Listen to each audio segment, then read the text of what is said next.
नमस्कार विद्यार्थी मित्रों, आमचे YouTube channel science and education corridor यामध्ये आपले सर्वांचे स्वागत। BEd CET 2025 या अनुषंगाने जे दुपार सत्राचे म्हणजे दुसरं जे सत्र आहे 25 तारखेचं त्या दिवशी झालेली आपली BEd CET याचे प्रश्न आपण या व्हिडिओमध्ये पाहणार आहोत। तत्पूर्वी आपण जर आमच्या चॅनलवरती अजूनही नवीन असाल तर कृपया या चॅनलला सबस्क्राईब करा, तसेच व्हिडिओ आवडल्यास नक्कीच मित्रपरिवारामध्ये शेअर करा। तर चला पाहूया दुपार सत्र 25 मार्च 2025। प्रश्न पहिला, हिपॅटायटिस बी कोणत्या रोगकारकामुळे होणारा रोग आहे? तर हिपॅटायटिस हेप्टा म्हणजे लिव्हर आणि टायटिस म्हणजे सूज, तर लिव्हरवर सूज आलेला रोग असं त्या रोगाचं वर्णन आपण करू शकतो। तर हा एक विषाणूजन्य रोग आहे, लक्षात घ्या। याचे 5 स्टेन असतात। आता ज्यांची जे तिसऱ्या सत्रामध्ये व 26 तारखेला जे पेपर आहेत त्यासाठी महत्त्वाची माहिती आहे। तर हिपॅटायटिस ए जो आहे त्याला आपण पिवळा कावळी म्हणतो, तर हिपॅटायटिस बी जो असतो याला आपण पांढरा कावीळ म्हणतो, हे लक्षात ठेवा।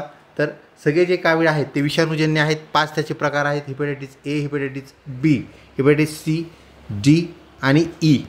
तर दोनच हिपॅटायटिस आपल्याकडे जास्त प्रमाणात पाहायला मिळतात। युरोपीय व अमेरिकन राष्ट्रामध्ये हिपॅटायटिस सी, डी आणि ईचे आपल्याला रुग्ण पाहायला मिळतात। तर हिपॅटायटिस बी हा विषाणूजन्य रोग होय। महाराष्ट्रातील सर्वात लांब नदी कोणती? कालच आपण सांगितलं होतं की महाराष्ट्रातील सर्वात लांब नदीची जी लांबी आहे 1450 किलोमीटर, 1450 किलोमीटर ज्याला आपण म्हणतो ती गोदावरी नदी होय। तर महाराष्ट्रातील सर्वात लांब नदी हिचं उत्तर गोदावरी। त्यानंतर 5 एप्रिल रोजी जर शनिवार असेल तर त्या महिन्यात म्हणजे एप्रिल महिन्यामध्ये तर रविवारची संख्या किती असेल, म्हणजे किती रविवार येतील? तर शनिवार जर 5 असतील तर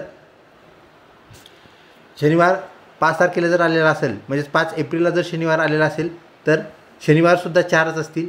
तसेच रविवारची संख्यासुद्धा आपल्याला 4च एप्रिल महिन्यामध्ये पाहायला मिळेल, म्हणजेच ऑप्शन 4 जे होतं इथं करेक्ट उत्तर होय। तर 4 रविवार येतील। पुढचा प्रश्न जो की ऑलरेडी कालच्या सत्रामध्ये विचारण्यात आलेला आहे, मौर्य साम्राज्याचे संस्थापक कोण? तर चंद्रगुप्त मौर्य करेक्ट उत्तर होय। आजच्या प्रश्नावलीमधला आजचे जे प्रश्न विचारण्यात आले दुपार सत्र यामध्ये परत विचारलेला प्रश्न, NCERTची स्थापना कोणत्या साली झाली? तर NCERTची स्थापना ही 1961 ह्या वर्षी झालेली आहे। तर 1961 करेक्ट उत्तर होय। विद्यार्थी मित्रो, आजचं जे तिसरं सत्र आहे त्या सत्रातील विद्यार्थ्यांनी तसेच 26 तारखेला ज्यांचे विविध सत्रामध्ये पेपर आहेत त्यांनी प्रश्न पाठवणे क्रम पाहत आहे, गरजेचं आहे, जेणेकरून आपल्याला राहिलेल्या सत्रातील मुलांना तसेच पुढच्या वर्षी जे मुलं आहेत जसे तुम्हाला प्रश्न मिळाले म्हणजेच 2017 ते 2024 पर्यंतचे प्रश्न अशाच प्रकारे आपल्याला मिळालेले आहेत, तर त्या मुलांनाही त्याचा फायदा होईल यासाठी आपण कृपया प्रश्न पाठवावेत। तर माउंट एव्हरेस्टची उंची किती आहे असा प्रश्न विचारण्यात आला, तर दिलेले जे आपले पर्याय होते त्या पर्यायापैकी आपल्याला असणाऱ्या पर्यायामध्ये जे उत्तर असेल म्हणजेच 8848 असा पण पर्याय तिथं असू शकतो, कारण पर्याय आमच्यापर्यंत आलेले नाहीत, फक्त प्रश्न आलेला आहे।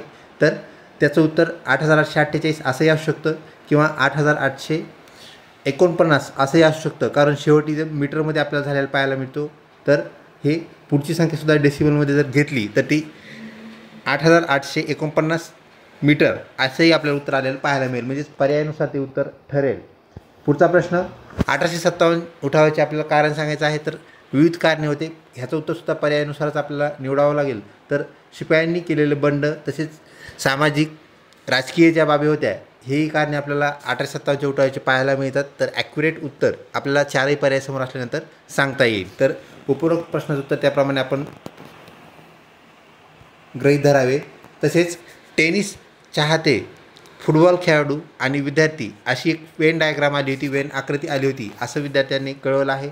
तर ही 3 वर्तुळामध्ये आपल्याला सेग्रिगेट करता येते किंवा त्या आकृतीला आपण मांडू शकतो। तर वेन डायग्राममध्ये सारख्या असणाऱ्या ज्या बाबी असतात त्या एका वर्तुळातसुद्धा आपल्याला दाखवता येतात, जसं की सारख्या 3 गोष्टी जर असतील त्या एकमेकाला इंटरसेक्ट करत नाहीत तर त्या सारख्या गोष्टी आपण इथं दाखवत असतो।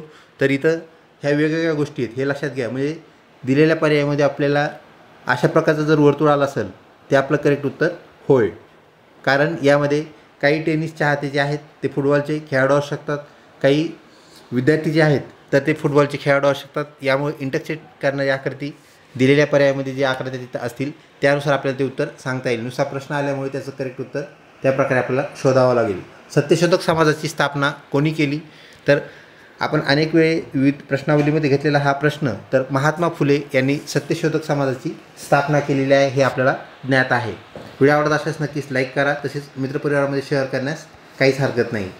NEP संदर्भात आपल्याला अनेक प्रश्न विचारलेले पाहायला मिळत आहेत. तर NEP या संदर्भात एक प्रश्न होता असं विद्यार्थ्यांनी त्या पाठवलेल्या प्रश्नामध्ये आपल्याला सांगितलेलं आहे.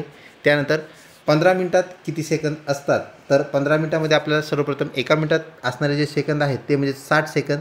तर आपल्याला 15 गुणिले 60 असं करावं लागेल, नाही सरळ सरळ येणारी ती आपल्याला सेकंदाची संख्या पाहायला मिळेल, जी की काय आहे आपल्याला 900 पाहायला मिळते. आणि हेच 900 ज्यावेळेस आपण 15 मिनिटे म्हणजेच एका तासाचा चौथा तो भाग आहे, ह्याला जर आपण 4ने गुणलं तर आपल्याला एका तासाचे सेकंद मिळतात. आणि ते म्हणजेच काय, तर 3600 म्हणजे 3600 सेकंद एका तासामध्ये असतात. याचनुसार आपण इतरही बाबी लक्षात ठेवायला, म्हणजे सेकंद एका मिनिटाला किती असतात हेच लक्षात ठेवणं महत्त्वाचं आहे. हाच प्रश्न परत वेगळ्या पद्धतीने विचारला जाऊ शकतो. राहिलेली जी सत्र आहेत त्यांनी काळजी घ्यावी. ग्रीनफील्ड पोर्ट कोणत्या राज्यात विकसित करण्यात येत आहे, तर ग्रीनफील्ड पोर्ट हे महाराष्ट्र राज्यामध्ये विकसित करण्यात येत आहे. त्यानंतर आगामी कॉमनवेल्थ गेम्स कोठे होणार आहेत, म्हणजे पुढे येणारे जे कॉमनवेल्थ गेम्स आहेत 2026ला ते कोठे होणार आहेत असा हा प्रश्न. परंतु प्रश्नाच्या ऑप्शनमध्ये जे शहराचं नाव दिलं असेल तर याचं उत्तर काय आहे, तर ग्लासगो. आणि जर देशांची नावं दिली असतील स्कॉटलँड याचं उत्तर असणार आहे. त्याप्रमाणे आपण याचं उत्तर गृहीत धरावं. तर ह्या दोन्हीपैकी एकच आपलं कुठलं तरी उत्तर असणार आहे. त्यानंतर पुढचा प्रश्न, 2024 वर्षीचा क्रॉसवर्ड बुक अवॉर्ड कोणास मिळाला, तर सहरू कन्ननरी यांना हा पुरस्कार मिळालेला आहे. त्यानंतर पुढचा प्रश्न विद्यार्थी मित्रो, जो की आत्ताच आपण एक प्रश्न पाहिला 1857 जे उठाव आहे त्या प्रकारचा प्रश्न विचारलेला पाहायला मिळतो, जो आपल्याला सर्व ऑप्शन समोर असल्यानंतर त्याचं उत्तर आपल्याला देता येईल. तर दुसऱ्या महायुद्धाचे कारण विचारलेलं आहे. तर तात्काळ कारण आणि दीर्घ मुदतीचे कारण अशा प्रकारचे कारण आपल्याला महायुद्धामागे किंवा मोठ्या घटनेमागे पाहायला मिळतात. तर त्या प्रकारचा हा प्रश्न. तर दुसऱ्या महायुद्धाचे तात्काळ कारण काय होतं, तर जर्मनीने पोलंडवरती आक्रमण केलं, यामुळं दुसऱ्या महायुद्धाची ठिणगी पडली आणि लगेच महायुद्ध सुरू झालं. त्यानंतर अनेक कारणं आहेत, त्यापैकी हे तात्काळ कारण. आता दिलेल्या पर्यायामध्ये कोणते कारणं त्यांनी दिले ते त्याप्रकारे आपल्याला उत्तर त्याचं निवडावं लागेल, चूज करावं लागेल.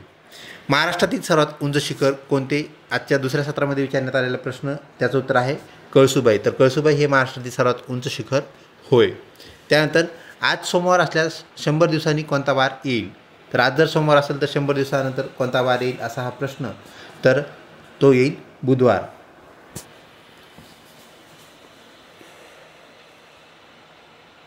विद्यार्थी मित्र, आपणास माहीत आहे आठवड्यामध्ये 7 वार असतात.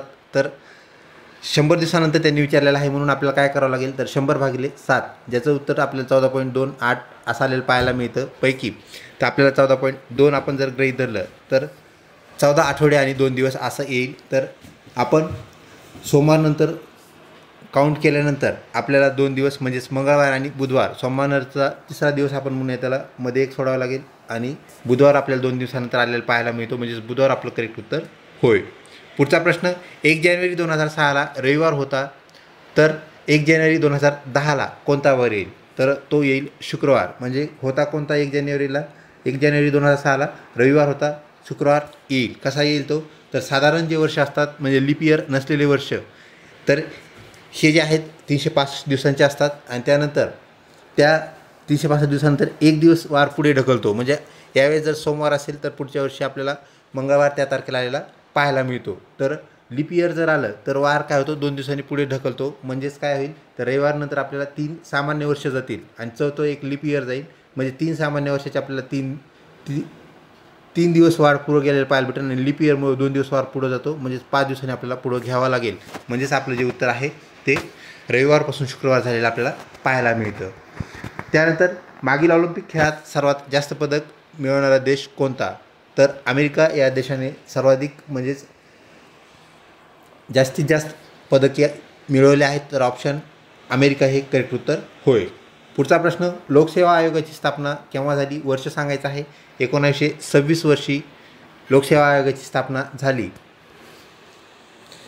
त्यानंतर पुढचा प्रश्न, जो की लेटर सिरीजवरती अवलंबून होता, PRS त्यानंतर TWY XB आणि BGK, तर त्याचं करेक्ट उत्तर FLQ हे होय. अल्फाबेट सिरीज आपल्या परिचयाची आहे, त्याप्रमाणे आपण त्याला कॅल्क्युलेट करू शकतो. पहिले भारतीय बनावटीचे संगणक कोणत्या शास्त्रज्ञाच्या मदतीने बनवण्यात आले, तयार करण्यात आले? तर समरेंद्र कुमार मित्रा यांच्या मदतीने, यांच्या सहाय्याने पहिले भारतीय बनावटीचे संगणक तयार करण्यात आले. त्यानंतर पुढचा प्रश्न, NEP 2020नुसार नवीन शैक्षणिक आकृतिबंध कोणता? हा प्रश्न ऑलरेडी आपल्याला कालच्या सत्रामध्ये सुद्धा विचारण्यात आलेला पाहायला मिळतो. हा दुसऱ्या सत्रामध्ये म्हणजे 25 तारखेला हा रिपीट झालेला आहे. तर 5-3-3-4 अशा प्रकारचा आकृतिबंध आपल्याला नवीन राष्ट्रीय शैक्षणिक धोरण 2020 याप्रमाणे आपल्याला पाहायला मिळतो. 5 वर्षाचं प्राथमिक शिक्षण हा शब्द आता आपल्या NEPने वगळून टाकलेला आहे. तर सुरुवातीचा जो टप्पा आहे, पहिला टप्पा असं त्याला म्हटलं आहे. तर पहिल्या टप्प्यामध्ये 3 वर्षाची आपल्याला बालवाडी पाहायला मिळते. त्याला बालवाटिका असं नाव दिलेलं आहे. बालवाटिका 1, बालवाटिका 2, बालवाटिका 3 हे 3 वर्ष. आणि पहिलेचा जो वर्ग आहे स्टँडर्ड फर्स्ट ज्याला आपण म्हणतो, आणि स्टँडर्ड सेकंड हे 2 वर्ग त्यांनी खाली जोडलेले आहेत. म्हणजेच आता बालवाडीला अटॅच 2 वर्ग असणार आहेत, पहिली आणि दुसरी. तर जे प्राथमिक शिक्षक आहेत त्यांना आता बालवाडीमध्ये, म्हणजे ज्याला आपण अंगणवाडीसुद्धा म्हणायचो, त्या अंगणवाडीसोबत अटॅच व्हावं लागणार आहे. तर 5-3-3 आणि 4 असा आकृतिबंध आपल्याला 2020च्या शैक्षणिक धोरणाने दिलेला आहे. NEPवरती दर प्रत्येक सत्रामध्ये आतापर्यंत प्रश्न विचारलेला आहे. काही सत्रामध्ये 2 ते 3 प्रश्न NEPवर आधारित विचारण्यात आलेले आहेत. तर त्याप्रमाणे आपल्याला NEP संदर्भात माहिती अधिक मिळवा, त्या संदर्भातले प्रश्न तुम्ही पहा.